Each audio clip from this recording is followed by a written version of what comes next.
بسم اللہ الرحمن الرحیم۔ حکومت مہدی میں نجم الدین طبسی محقق نے لکھا، نبی پاک سے سوال کیا گیا آقا امام زمانہ کے جسم کی خصوصیات، تو فرمایا اولاد یعقوب کی طرح مضبوط جسم اور سڈول جسم کے مالک ہوں گے۔ امام زمانہ مضبوط جسم ہوگا اور امام زمانہ کا سینہ چوڑا اور آقا کے شانے جو ہیں وہ کشادہ ہوں گے، سینہ کشادہ اور شان مولا کے چوڑے ہوں گے۔ ہر درجہ دانا، حکیم، بردبار، پرہیزگار اور عابد ہوں گے۔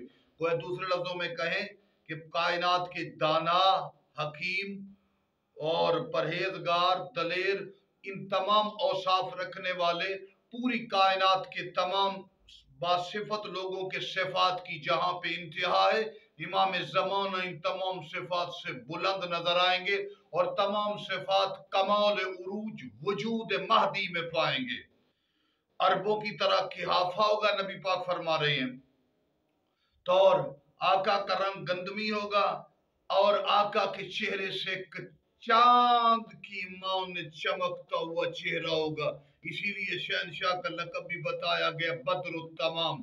تو حضرت اپنے فیض سے، اپنی رحمت سے، اپنے کمالات سے مشرق مغرب کی دنیا کو فیض پہنچائیں گے، اور کائنات میں ہر کمال اس وقت بلندی میں نظر آئے گا جب عسکری کا لال اپنے قدموں سے سرزمین کعبہ کو زینت بخشیں گے۔ اللہم اجل ولیک الفرج، اللہم صلی علی محمد۔